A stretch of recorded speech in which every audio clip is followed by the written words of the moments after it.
Gujarat vlog के next part में हमारा आज का सफ़र शुरू होता है ज्योतिर्लिंग के दर्शन करने के लिए। तो हम निकल पड़े अपने होटल से और हम जा रहे हैं नागेश्वर महादेव मंदिर, जो कि है एक ज्योतिर्लिंग, बहुत ही प्रसिद्ध ज्योतिर्लिंग है। ये हमारे 12 ज्योतिर्लिंगों में से एक है और इसका स्थान आता है 10वें नंबर पर। ये द्वारका से लगभग 18 किलोमीटर दूर है। मंदिर की एंट्रेंस से एक साइड पर शंकर भगवान की 108 फुट की प्रतिमा है, जो कि बहुत ही भव्य विशालकाय प्रतिमा है। बहुत खूबसूरत लगती है ये मूर्ति। और एक साइड में है मंदिर की एंट्रेंस का गेट। यहाँ पर नाग नागिन का जोड़ा चढ़ाने की प्रथा है। इस ज्योतिर्लिंग पर सभी लोग नाग नागिन का जोड़ा चढ़ाते हैं और इसे चढ़ाने से कहते हैं मनोकामना की पूर्ति होती है। साथ में अंदर ही आपको बहुत तरह का प्रसाद भी मिल जाएगा। तो हमने भी एक थाली खरीदी जिसमें था नाग नागिन का जोड़ा, नारियल और कुछ और भी सामान था जो पूजा में चढ़ता है।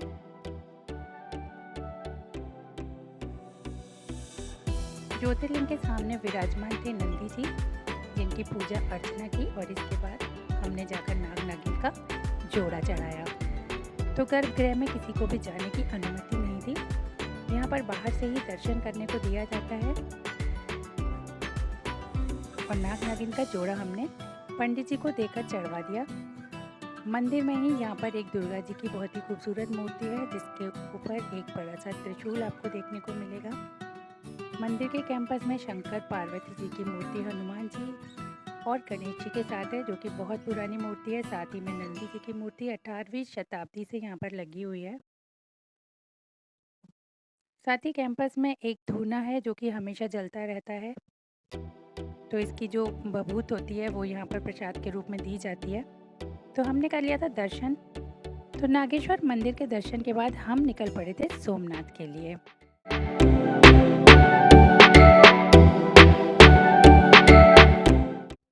ये है बहुत ही प्रसिद्ध सोमनाथ मंदिर। तो सोमनाथ मंदिर बहुत ही बड़ा है और यहाँ भी है एक ज्योतिर्लिंग। ये सबसे प्रथम ज्योतिर्लिंग है जो कि चंद्र देवता ने बसाया था। इसका दर्शन करने के लिए दूर दूर से लोग आते हैं। कैंपस में एंटर होने के बाद हम पहुँच चुके हैं हामिर जी चौक। ये वीर हामिर जी की मूर्ति है जो कि चौक पर लगी हुई है। दोस्तों, अगर आप इतिहास को देखेंगे तो आप पढ़ेंगे कि सोमनाथ मंदिर पर अनेकों बार आक्रमण हुआ और वीर हामिर जी ही वो शख्स थे जिन्होंने हर बार आक्रमण से सोमनाथ को बचाया। इनका बहुत ही बड़ा योगदान है, इसीलिए यहाँ पर चौक पर इनकी प्रतिमा स्थापित की गई है। हम लोग लगभग शाम को पहुँचे थे और हमें दर्शन करने थे रात के समय। ये मंदिर का बैक पार्ट है और यहाँ पर एक वॉकवे बनाया गया है जो कि अभी बहुत लोगों को नहीं पता है। और इस वॉकवे के साइड में है समुद्र। बहुत ही खूबसूरत नज़ारा यहाँ से दिखाई देता है। और इसके साइड में ये ब्लॉक्स लगाए गए हैं ताकि समुद्र की ऊंची उठती हुई लहरें मंदिर को टच ना करें, जो कि नज़ारा बहुत ही सुंदर लगता है। आप इस आवाज़ को भी सुन सकते हैं।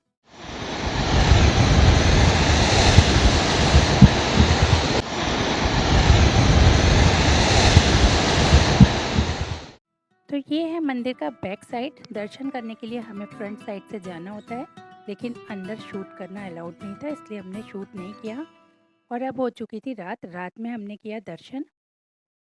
हमने रात का ही इंतज़ार किया दर्शन करने के लिए, क्योंकि हमें देखना था यहाँ का लेज़र शो, जिसमें आपको सारी जानकारी दी जाती है सोमनाथ मंदिर के बारे में।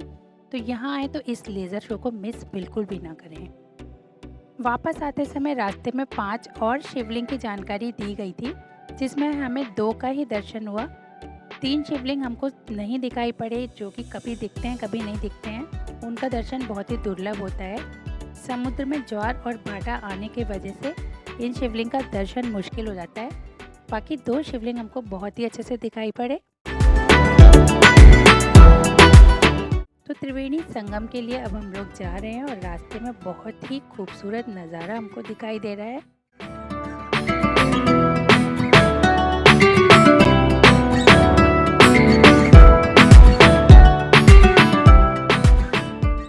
तो अब हम पहुंच रहे हैं त्रिवेणी संगम। जब भी आप यहाँ आएँ तो ज़रूर त्रिवेणी महासंगम का आप दर्शन करें।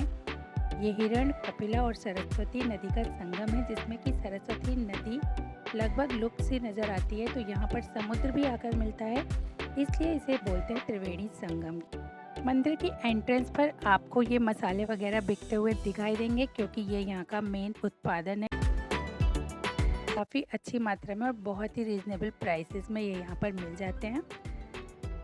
इसके अलावा आपको यहाँ पर मिलेगी मछलियों को खिलाने के लिए आटे की गोलियाँ और कुछ दाना वगैरह भी मिलता है, जो कि अंदर जाकर हम बर्ड्स को और कबूतरों को खिलाते हैं।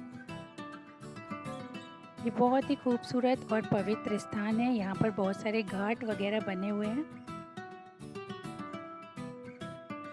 इस जगह पर लोग पिंडदान के लिए भी आते हैं और यहाँ पर आप बोटिंग वगैरह भी कर सकते हैं। तो बहुत ही खूबसूरत स्थान है, जब भी यहाँ आए तो ज़रूर इसका दर्शन करें। सामने आप देख रहे हैं बहुत ही खूबसूरत घाट बने हुए हैं।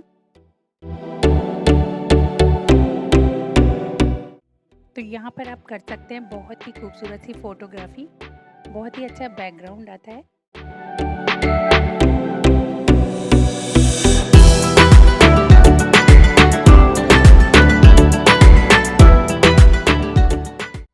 सुबह से लेकर शाम तक यहाँ पर बहुत सारे सीगल्स और कबूतर आपको दिखाई देंगे। हम जिस दिन पहुँचे वहाँ पर बहुत ही अच्छी धूप खिली हुई थी और उड़ते हुए ये पंछी बहुत ही खूबसूरत लग रहे थे। बहुत ही प्यारा नज़ारा लग रहा था। मन कर रहा था कि हम यहीं रहें सुबह से शाम तक, बस इनको देखते रहें।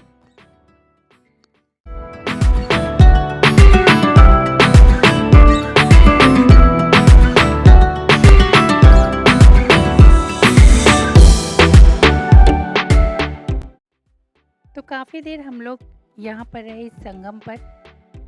इसे महासंगम भी कहा जाता है, त्रिवेणी संगम भी कहा जाता है। और इसके बाद हम चल पड़े अपने नेक्स्ट डेस्टिनेशन की तरफ, जो कि था 50 किलोमीटर दूर भालका तीर्थ। अगर आप यहाँ आ रहे हैं तो भालका तीर्थ का दर्शन करने ज़रूर जाइए। ये एक बहुत ही पवित्र मंदिर है। तो हम हैं भालका तीर्थ पर और अब हम अंदर जाएंगे और आपको दर्शन कराते हैं। तो आइए चलते हैं।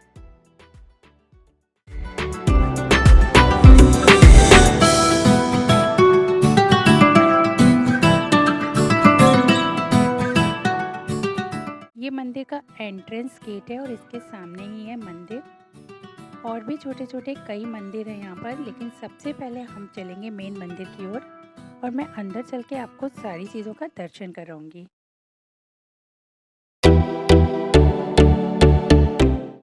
मंदिर की वास्तुकला बहुत ही खूबसूरत है।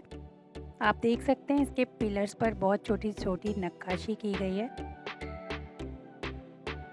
जब इस मंदिर में प्रवेश करेंगे तो आप देख सकते हैं इसका स्कल्पचर कितना खूबसूरत है। बहुत ही सुंदर डिज़ाइन किया गया है और काफ़ी बड़ा सा हॉल है, जिसके अंदर आपको मिलेगी श्री कृष्ण भगवान की मूर्ति। ये इकलौती मूर्ति है इंडिया में जो कि आपको लेटी हुई अवस्था में यहाँ पर श्री कृष्ण भगवान के दर्शन कराएगी। श्री कृष्ण भगवान के बगल में आपको एक पेड़ दिखाई दे रहा है। ये पेड़ है पीपल का वृक्ष। इसी वृक्ष के नीचे श्री कृष्ण भगवान बैठकर बांसुरी बजा रहे थे। तभी जरा नामक एक बहेलिये को लगा कि वहाँ पर शायद कोई हिरन बैठा हुआ है। उनके निकले हुए पैर को देखकर उसे हिरन जैसा लगा और उसने तीर चला दिया। इस तीर को लगने के बाद ही श्री कृष्ण भगवान की मृत्यु हो गई। और आप देख सकते हैं कि मूर्ति में वो बहेलिया भी बगल में बैठा हुआ है और वो माफ़ी मांग रहा है। बहुत ही खूबसूरत मंदिर है। यहाँ आकर मोक्ष की प्राप्ति होती है। हमारे वेदों में और पुराणों में भालका तीर्थ का बहुत ही अच्छे से उल्लेख किया गया है। क्योंकि ये भालका तीर्थ सोमनाथ में स्थित है, इसलिए यहाँ पर एक शिवलिंग भी है जिसका दर्शन करने लोग आते हैं और इसके सामने नंदी जी भी विराजमान है। तो भालका तीर्थ के बाद हम आगे चले अपने नेक्स्ट डेस्टिनेशन की ओर। रास्ते में हमको दिखा एक राम मंदिर।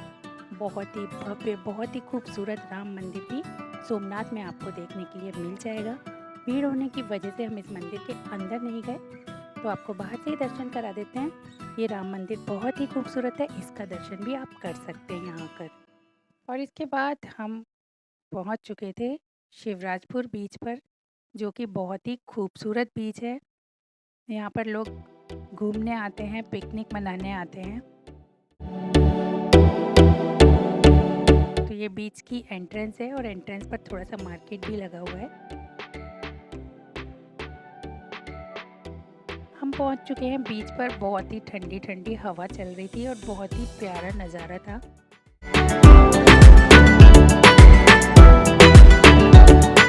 तो आप देख सकते हैं कितनी बोट्स यहाँ पर नज़र आ रही हैं। बहुत सारे एडवेंचर्स भी यहाँ पर हो रहे थे।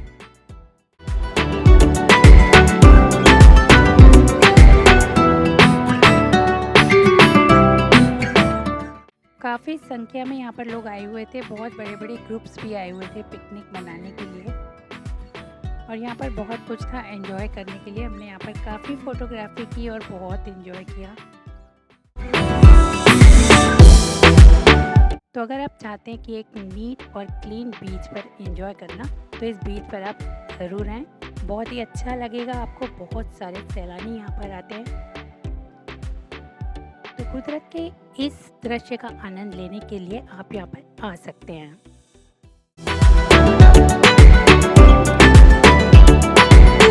हमने भी सारे नज़ारों को अपने कैमरे में कैद किया और निकल पड़े अपनी अगली यात्रा के लिए। गुजरात में हमने और भी बहुत सारी चीज़ें देखी, बहुत सारी जगह घूमी, जो कि मैं आपको अपने नेक्स्ट व्लॉग में बताऊंगी। तो इसी तरह हमारे चैनल पर बने रहिए। मिलते हैं अपने नेक्स्ट व्लॉग में। Good bye.